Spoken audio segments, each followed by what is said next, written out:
Hello, folks. This is your host, Charlie Dixon. Before we get started today, we would really like your help.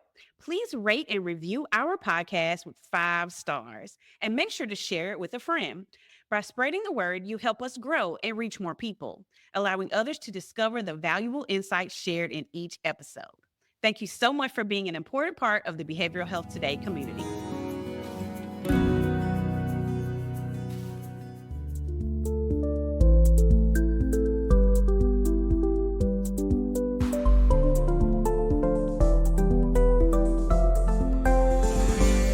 Welcome to Behavioral Health Today, a podcast brought to you by the Triad Network.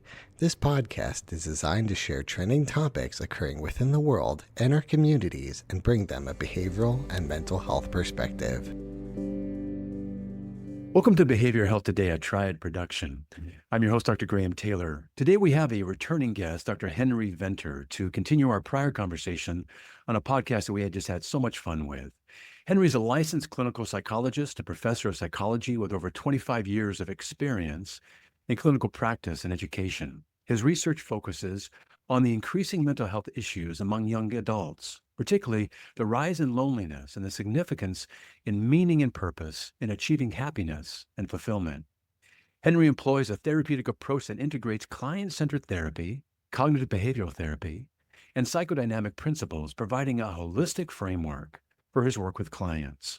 We're excited to have Henry back with us today to explore his research on the rising loneliness and hopelessness among young adults, and to delve into the reasons behind the trend of the giving up generation.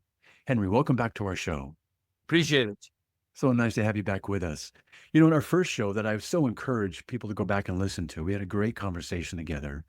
You were describing the giving up generation, and it's a group of youth who are facing a crisis of meaning, of purpose, heightened by loneliness and societal pressures, including FOMO and social comparisons and all of those things that are at play. Just as we start today, reground us in the constructs around these things that are causing this generation to lose hope. What do you think? As we said last time, there's a whole cultural shift that started probably all of this, that young people just started to, as we would say, adult later than previously. It kind of crept up on us. But suddenly, they did not just leave college and then marry and have children. More and more young people started to be single, started staying single. And now the trend is really to go into their 30s and still being single. So that changed the whole landscape in the culture among young people, that it just didn't happen on time. Now we look at on-time and off-time events in development, of human development, and what we call lifespan development, how life will evolve over time. And the whole lifespan development situation has changed of what can be expected. Then secondly, there is also, apart from cultural changes, there is just changes economically in the whole world. That where previously you could bargain upon, okay, I'll go to college, I'll get this degree, and I'll start with this salary. This will enable me to then in time get there to this benchmark. Those things have changed because people will often now finish with a qualification and then not make the money they anticipated, or find the things that they could buy just became more expensive. So it felt that they had to wait longer to get to these benchmarks, and it became more difficult to get to those benchmarks.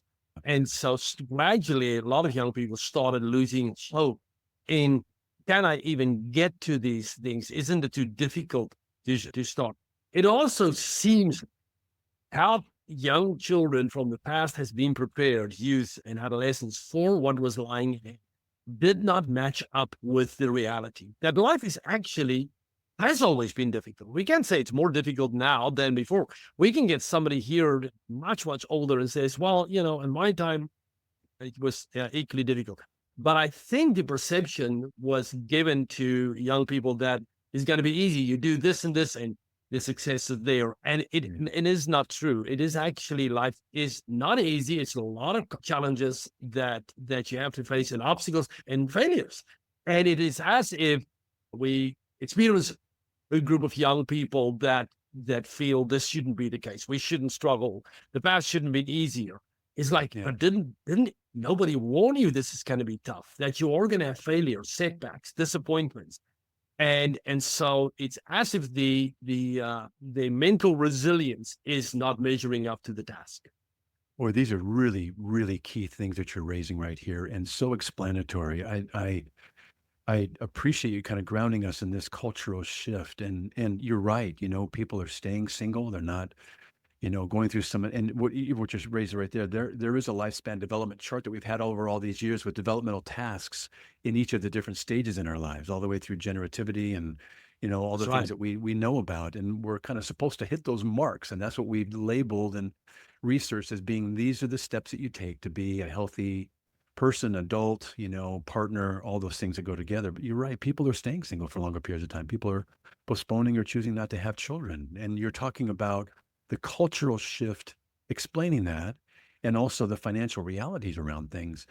I want to get into how to resolve some of these things and some of what your Yes. research is finding, but I want to anchor something more. How does a culture shift? What shifts it? The forces changing that is quite elusive. It's like this climate change. Initially, we did not thought it was a thing. Then we realized, well, there is something and it's gradually happening. And until you're kind of faced with, you know what, that it is probably true. There are things happening. I think culture shift happens the same way. It's very insidious, very slow. But suddenly when you look back, you realize this has happened. Take marriage, for instance. There was years ago where you're married young and you were supposed to stay married. And that's just people say. And then gradually that change in the divorce rate come up. Now it's more expected to divorce than actually stay together because the divorce rate is way above 50.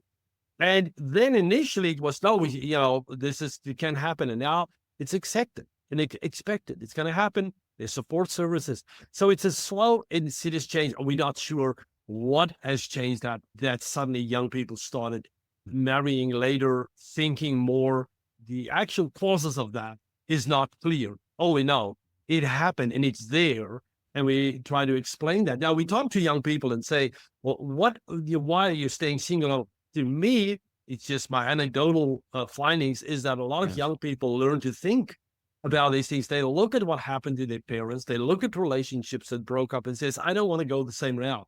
I want to wait longer. They also started realizing that it's actually very expensive to marry and says, I don't want to go that route. Parenting is too expensive. I need to wait longer. So it's as if they woke up to the reality that we're not just going to do, like in my case, I got married, at 20, my wife was 19, without one moment contemplating the cost. There was not a budget ever. And how are we going to do this? Then we started having children. Yeah. We didn't contemplate one day. How much is it going to cost to take these children to college? If you ask me, now I was not a psychologist then, so that, I haven't studied psychology then, so at least there's some excuse for me, but I didn't. Today, I talk to young people of the same age, and they started calculating how much it will cost to get a child in a good school and make sure they're going to be okay. So I think because of more information, a lot of young people started thinking about the reality of these things and then started making decisions based on that. And also a lot of them said, well, I want to wait longer to experience life more. Yeah. Well, a lot of older people grew up under the pressure, you got to get a job, you got to study, get a job. There wasn't something like go and enjoy yourself and take a year off. A lot of young people still think differently about that, not to just follow the rules of the past. So Yeah. that also might play. I think there's plays something a really, role. yeah. Again, I'm appreciating the things you're bringing to this right as we get out of the gate here. I think there's something really concerning and really saddening around at least the first part for sure you're talking about, where they're being told, well, the cost of things and you're going to be limited in this and you're not going to be able to do that. And, boy, it's going to be tough around this area. And if they haven't developed a whole lot of resilience, like you said, the first part of our talk already, haven't developed a lot of resilience because life is tough. Bring a hard hat, bring some Kevlar because it's going to be tough. However, you can grow during the tough times and you can find ways and make ways. If you and I were told what it's going to cost to raise our children or what it's going to cost to try and get a home someday, and that would have been right out of the gate, we probably wouldn't have done some of the things that we would have done. But the fact is, when you can kind of step into what feels right, for example, you said at 20 and 19, you and your wife were getting together. And you guys found a way and made a way. You became resilient Yes. and you made it work. And it wasn't because your circumstance. So now we're talking about locus of control, aren't we? Is it external or Yes. internal? Am I going to be Yes. controlled by the outside things in my life that are influencing me out there? And people are saying, oh, the cost of living today, and people have to do this or can't do that, or they better think twice. It's limiting. And It's what it limiting. says is we can't be impulsive and, irrational in our decisions. I'm not saying that, just throw care to the wind, not at all. Yeah. However, if we're totally making our decisions upon what we're being told about our realities in our world right now, our life is going to stay very small and very narrow. And we're never going to push the envelope around what could it be? And I think Yes. there's a sadness around that. And I think that message from the society probably breeds some of the very lack of meaning or hopelessness or kind of giving up that you're describing, and really the topic of our show today. Yeah. And I think what contributed to this was years ago, it's like when I was 2019, I had no way to connect with the rest of the world. Yes, there Right. wasn't an internet, wasn't the computers even. So you lived around your culture around you influenced you more. Now, parents are competing to influence the children, not Yes. with the whole world, because literally the whole world can influence your child. Your child can go online. A young person can now go online, and they do, and they can be influenced by some person that lives in a complete other part of the world that has a complete other value, that develops a following and then pushes a certain idea. And so I think that played a role that young Great people reminder. started identifying with groups and values way outside that, and then they make that sort of a guiding light for them. That's such a great reminder, because our messages before came within a very small circle in our lives, didn't our parents, maybe our grandparents, or aunt or uncles, kind of our tribe, if you will. And now it's influenced by so many voices, not all of them good ones. Yeah. Some of them with Not agendas. necessarily. And you're right, the impact of that influence. So you've grounded us in Yes. some really good understanding of how we got to this place and what can lead to a sense of why even try. Maybe even some of the loneliness, isolation, some of the lack of meaning and purpose. Let's talk about a way through and out of this and what's going to be necessary and what your research is finding, Henry. Yeah. The answer is parents. We have to get our parents to change their view about life. A lot of parents got kind of connected with this idea that all they do is they work. And if I work, I Yes. will supply for my family.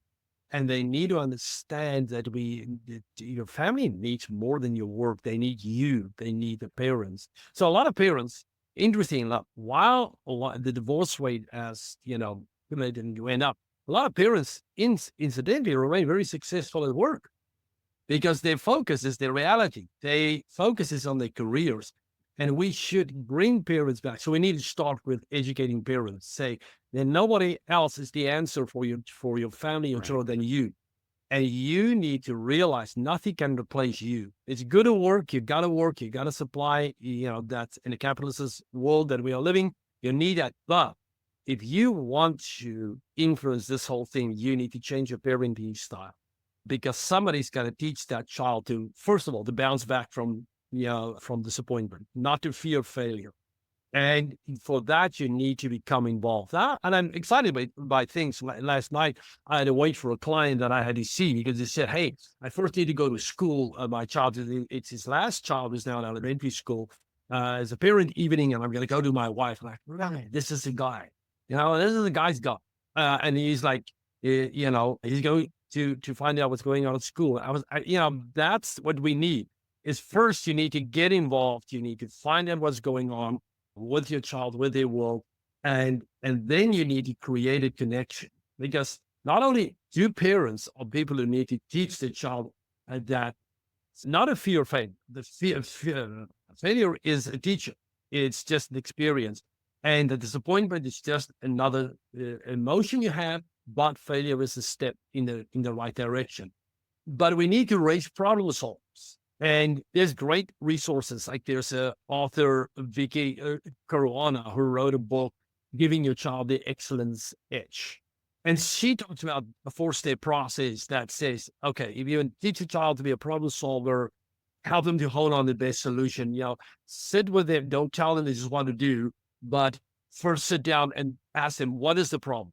It's also why I struggle with my, my schoolwork. Well, just study harder, just Right. try harder. Well, you haven't even defined the problem. It might not be the schoolwork. It might be something completely different. Right. So sit down with your child to take the option, define the problem, then evaluate, well, what have you tried? What are some of the possible solutions? Because as you know, a lot of people that stuck in a problem will try to convince you that there's not a solution. They all will try to convince you they've tried everything to solve it. This is normal. So by working through them, you find out, well, they haven't really tried everything. Then develop a plan of action and then just adjust the plan. But a lot of parenting happens around just tell the child to try harder doing the same thing. It's like hitting the nail. It's not working. You just hit it harder until it bends. Or, the other one, trying to loosen that nut. Well, you just try harder until you break it. What you should have done is says, all right, there's probably a solution. I need to go buy at Home Depot and then can put it on and then being opens. So if you want to raise a problem solver, you need the way that you as a parent approach the problem of your child. First, it's not a crisis. Doesn't mean they're going to fail if they tell you, well, there's a problem. I can't pass math. It just means that we will need to define what is really the problem here. And then evaluate what's the possible solutions.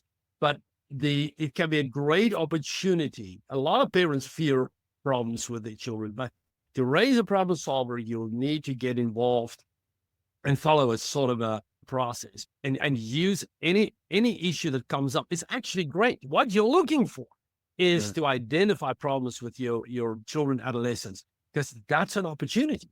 Let's use this opportunity. But we'll need parents to realize you can't outsource this thing. We'll be right back after word from our sponsor. Whether you're a longtime or first-time listener to Behavioral Health Today, you're probably familiar with Triad, the company that brings you this podcast. But you may not know that Triad also hosts a community for current and aspiring behavioral and mental health professionals, featuring trending content and education and career resources, all for free. If you are a behavioral or mental health professional, or you're studying to become one, join more than 80,000 people on Triad by claiming your free professional account today. Visit us at hellotriad.com/BHT. That's hellotriad.com/BHT and join the Triad community today.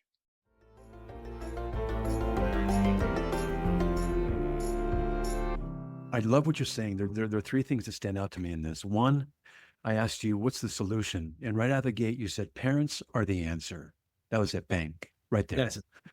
Parents are the answer. Parents are the most influential, most necessary, key people in our lives and our development, period, bar none. The school can't take it over. Community organizations can't take it over. Government-funded programs can't take it over. It is with our parents that do it. Secondly, you're saying the parents have to, not only that they answer, but they have to form a connection. There's got to be a relational component that is essential. It is irreplaceable. We can't farm that out like you're saying. And thirdly, you're saying there's a skill set that parents have to develop, skills that we're not born with it. We get to learn it. And how do we learn it? Things along how to problem solve, how to come alongside your children, how to say there's a problem. Good. Now we get to grow. What are we going to do? And how do we come at this? Asking what and how questions, raising problem solvers, raising critical thinkers.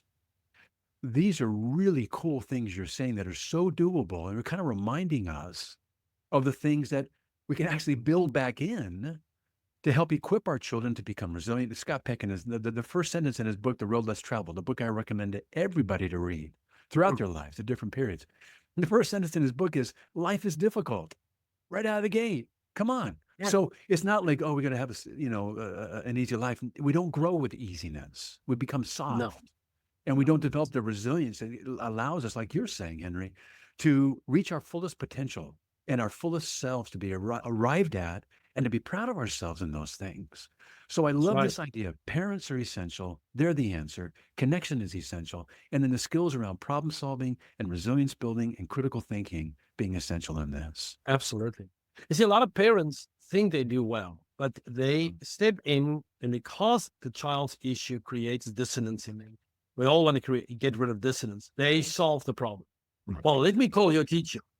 Now, maybe that was part of the plan, but before we go there, first sit and evaluate and see how much you can involve the child in solving the problem. Because the more you involve the child, the more resilient the child is going to become in that. Now, the other thing is a lot of parents are, we are guilty. I was guilty of that, of making our children believe that they are smarter than they really are. Yeah. And it actually has been found to be a big danger. Yeah. The way that we applaud, and that they call it now praise with purpose. We often tell our children when we give a compliment that they did something well, it's like, you are so smart. Because we love finding out our children are smart.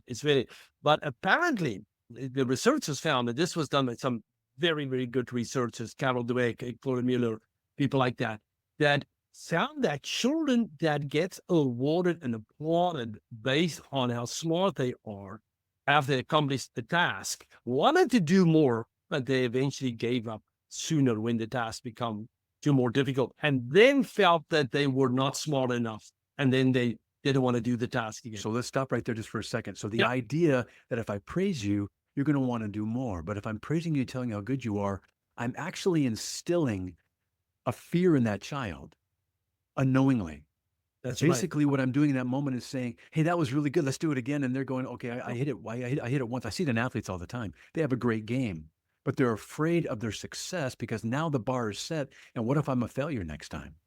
Yeah. Then if I can't- Then it means I'm not as smart, or I'm not as good an athlete as I thought. Yeah. But kids who are simply applauded for the effort and the hard work and for the skill they did in the task, apparently responds much, much better. So when they were asked, what makes a child a really capable child of giving up in the face of failure, and it all had to do what creates the perception of themselves. That's so good. To prevent them from becoming discouraged and turning on themselves and blaming themselves. I'm not good enough. I'm not smart enough. So it becomes very important to communicate to them. A researcher, Elizabeth Gunderson, referred to this as process praise. Now, I read that, I thought, this is so. I should have gotten this when I at 20. Why did I get this stuff? This is fantastic. Because I was guilty of doing the same things, honestly. And it did create anxiety. It does create anxiety in children when they can't do it. Instead of learning to say, all right, I was not successful in this task, probably because I didn't approach the task correctly. Not because I'm not smart enough, strong enough, fast enough. So focus on the strategies. Like Teresa's saying, I like how you solved that problem. Yes. I like the way that you did this task. The way that you approach this drawing, I like that. It's really a good approach to the drawing. As you emphasize it this way, you're reminding us of this idea that there are two kinds of focus we can have. We can have an effort-based focus. We can have an outcome-based focus. Yes. If we're only focused on outcomes, we're primed to be set up for failure, because I may not always have the great outcomes because I can't control some things that happen. But what I can control are the efforts that I can put into these things. And I can, if I don't win something, well, then I'm just learning. What do I need to do better? Or if I was successful, hey, what did I do that I can replicate? So we focus on the effort-based goals. The outcomes are going to take care of themselves, aren't they? Yeah. It will, because as you get the child to say, if you can learn just to say, this approach didn't work, don't even try and do more of that, because it's just not going to. Let's think of what we haven't tried. And, if parents can start thinking about it, and then early on, and I found that the earlier that you do this with children, the more you develop a can-do attitude to stay away from these, I'm not smart enough, I'm not this enough. Nobody is smart enough. But this whole issue of being smart and being, intelligent in is actually a problem, because nobody is smart enough. There's always somebody smarter. And even the so-called smart people solve problems by actually failing over and over and over. This is why a company like SpaceX showed that you can move much faster. I think we talked about it last time, by failing quicker, by not fearing failure and then adapting from the failure. Say, well, That don't work. Let's go here. And they change the whole way how space flight is approached. Now, if parents can do that, that's very important. But I got to say, there's one more thing that's very important. Yeah. Why a lot of parents say, I've tried this, my child doesn't listen to me. Because you can't just do this as a parent and not have a connection with your child. Because if you don't have a connection with somebody, they're not going to listen to you. So if we say parents are the answer, parents need, and like for instance, what is the answer to this whole social media situation? Well, parents need to become involved, they need to become aware, and they need to develop the ability to talk to the children about it. Yeah. A lot of children don't want to talk to their parents because they don't have a connection. Yes. And a connection is very important to develop a connection with your child if you want to talk. The reason a lot of parents form out the solutions for their children is because they said the children don't want to listen to me.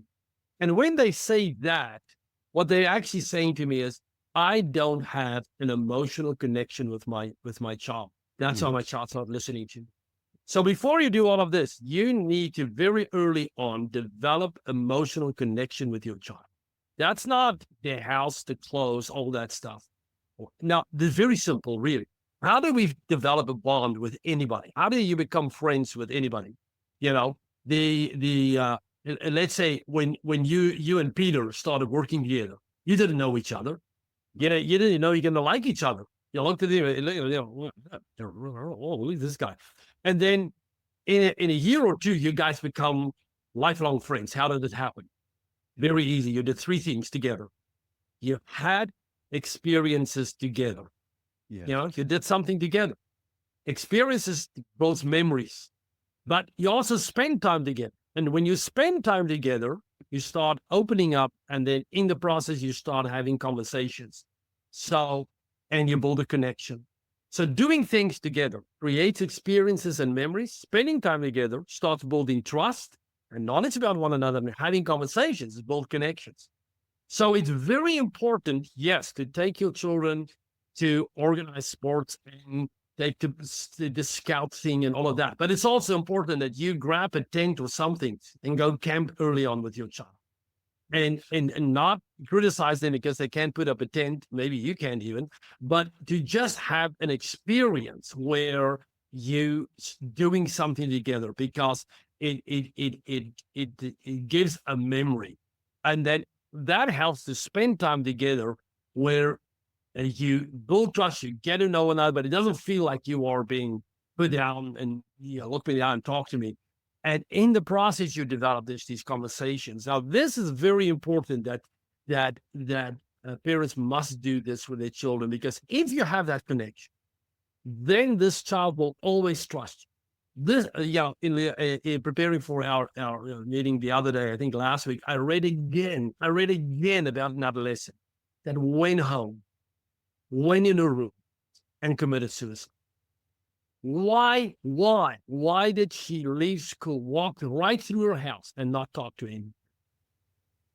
And it was all about online bullying. Nobody knew how she was bullied. It was all found out again afterwards. That means there was nobody in this world that she had a bond strong enough, that she trusted long enough, that she can say, hey, I want to show you something. Yes. And so we must create it, because that will give you the base to talk to your child about everything.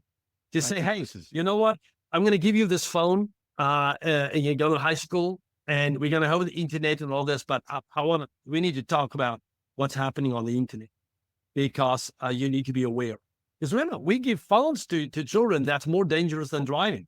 You bet. But to drive, you have to have car training, you get a license, all that. But we give a phone to somebody, and we are not aware of what the dangers are as parents. So the important thing is that parents need to educate themselves about what is going on the internet. What is the stuff that's going on? What are the forums that's there? I mean, I find parents that absolutely knows nothing of the world that their child is engaging with every day for hours. Yeah.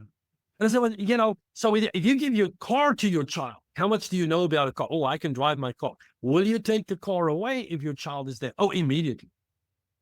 But we give them the phone with the whole internet, which we know nothing about, and we don't even know how to safeguard them. And so it becomes important that parents must educate themselves about what's happening there. create a bond with their children so that they can start talking to them about it. Really good. So parents are the answer, but with parenting comes some real mandates that are critical because our children are so dependent upon us, and we need to kind of rise to this occasion. In fact, what you're raising is a good clarion call here that we need to work harder as parents, and those that maybe if our kids are a little bit older, we get to encourage other parents as they're parenting their younger children. This idea that we need to encourage them around this essential emotional connection. Let's go back to something just developmentally. Parents Yes. bond, children attach. So this Yes. young lady who comes home, walks into a room and commits suicide, she didn't have anybody saying, "Hey, honey, how was your day? Sit down. I made you a little snack here. Let's talk about how it went." And that just wasn't that one day, but that's every single day of her life saying, "How was your day?" I heard somebody say, "Hey, when our kids walk in the door, we need to be like the Labrador Retriever at the door that's happy to see you every time, you know, wagging its Exactly. tail, just tongue hanging out kind of idea, just excited that I'm so happy you're in my life.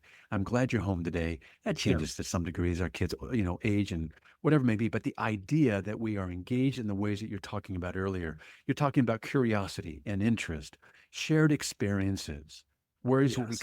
we have quality time carved out, and we need, I think, the way you're saying it here, we kind of need to up our game. And that's not a Oh, judgment. yes. It's an Yeah. improvement and a Apart, nudging. absolutely. Apart from what I said earlier, that, we need to raise with purpose. We need to raise problem Yeah. solvers. We gotta always remember that all of that stuff is dependent upon the parents set the bar.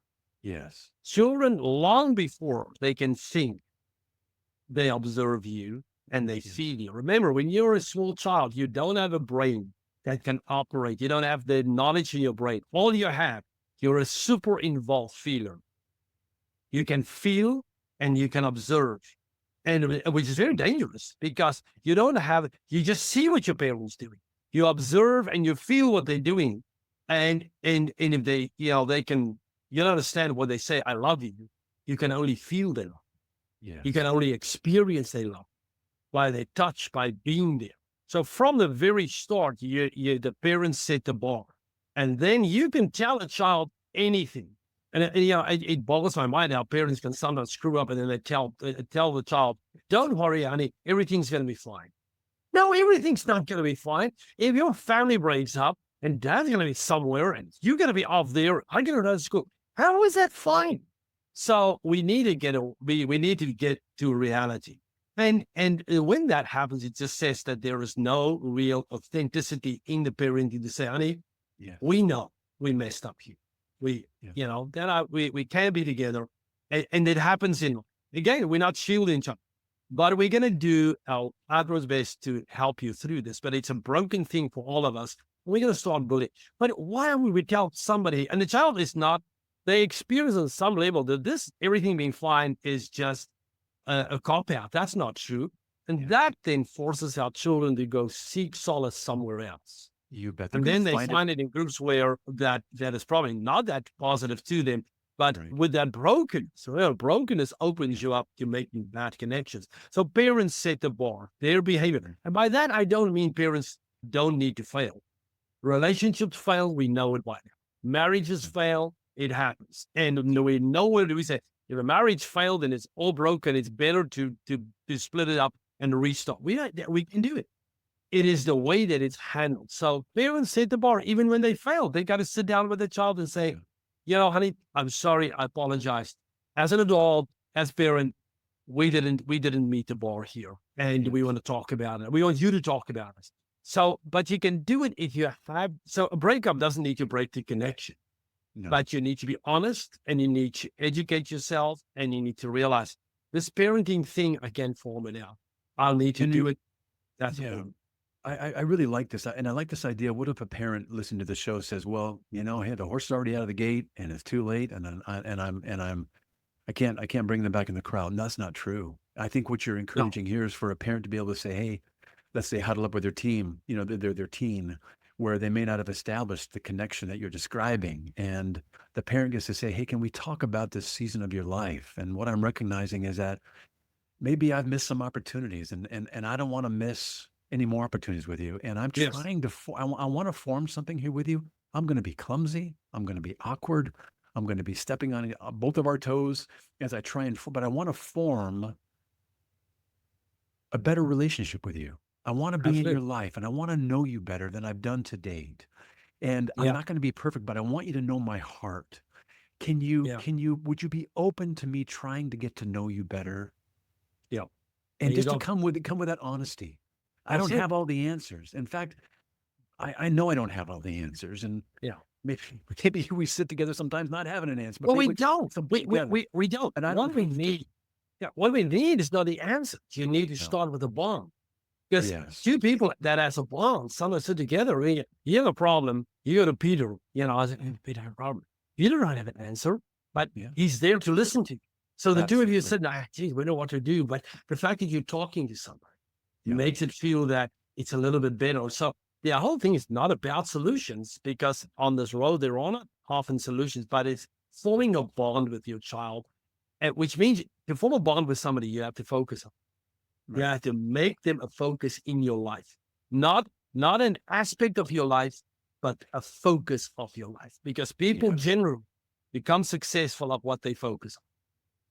And so if you make focus, and I get away from the whole idea of parenting, we have a person in our home that I need to develop a bond with, a connection, which is called a relationship. A relationship is a bond and a connection with somebody where they begin to trust me as somebody that they can. Like, for instance, if you have a crisis today, you have your real setback today, Yeah. there's people that you will call immediately. Yeah. They're within the there's- minute. Yeah. And so we need these children and young adults to have that thing. If something happens to me, I'm on the phone right now to, my mom, my dad, the people that they can trust, so that they can get help. And that is only when they have that bond of trust. And that's what I'm advocating for, is that parents need to realize that they have to build this bond. And it starts with, you got to do stuff together with your child. You got to I love start that. something. Yeah, you're reminding us again. I know we're kind of winding down on our show, but just to name it out loud, you're reminding us of the different styles of attachment, different levels of, and ideally, we're looking to have a secure attachment. With a secure That's right. attachment, we have the potential. It's almost like a womb where natural growth takes place just naturally when the womb environment, in this case, it would be the relationship. And you're saying the solutions, the growth that has potential is all in the context of a secure attachment. If you haven't gotten it right now and your kids they have an attachment style that's reactive or anxious or, Yeah. whatever it may be, we can heal these things. And it's the You parent can. who's saying, you know what, I want to up my game. And would you allow me to do it with you? And I think all Absolutely. the growth, all the solutions is what you're saying. It's in the context of forming a Yeah. relationship that we That's can, right. if we're doing in the teenage years, we can still do it. All hope is not Yeah. lost. We don't have to, we don't have No, to be the because remember, generation that gives up as adults. that teenager has a need until they are 50 and 60. I have clients Oh, that's yeah. 40 years old Oh, that yeah. still want a relationship with their parents to this day. Yes. A child and an adolescent always want that. That's what you Yeah. work on. It So, doesn't change, does it? and I would advocate that parents should start educating themselves. There are great websites to go to. There's one that I saw one day, sesameworkshops.org. And they have free workshops on there, like media and mindfulness, navigating the digital landscapes of children and families, rhythms of resilience, an interactive course to help. And these things are free. Fostering community connection, engagement, and exploration for children. So I advocated that parents need to go and educate themselves with this information, because they can become the expert that their children need. Yeah. And you've got just a powerful message. Your research, you're not just saying, here's the problem and we're stuck in it. Here's the problem, here's how we got here, and here's the way out of it and through it. And I can't think of anything more important for us to hear repeatedly, is that relationships are everything. It's how we're wired. It's how we're created. It's where we can be our best self. It's where we can be our worst self if the relationships aren't healthy. And you're saying we can restore relationships if they're not where they need to be. We can always up our game. We can make our good better and our better best. in the things that we do. And it is a wonderful, wonderful message. I so appreciate it. Hey, you know what? I know as we wind down today, I would love folks to be able to follow up with you, your work, to learn more about this whole set of solutions that you have. How can folks follow up with you after our time today? Well, they can find me on YouTube at Restart After Failure. And there they can find my email there, want to contact.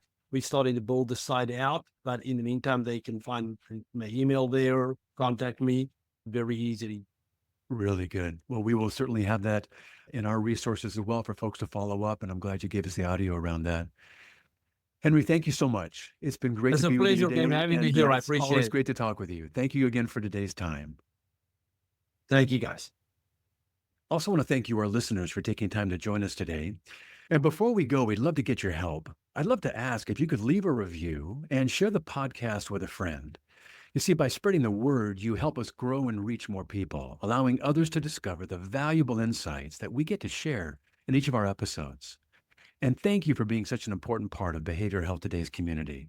And as always, the resources for this episode and an archive of all of our other episodes can be found on our webpage at triadhq.com/BHT. We look forward to having you back with us next time on Behavioral Health Today. We appreciate all the support from our community, and if you like our show, one of the best ways you can support it is by giving us a 5-star rating and leaving a review. Behavioral Health Today is a podcast part of the Triad Behavioral Health Network, all rights reserved.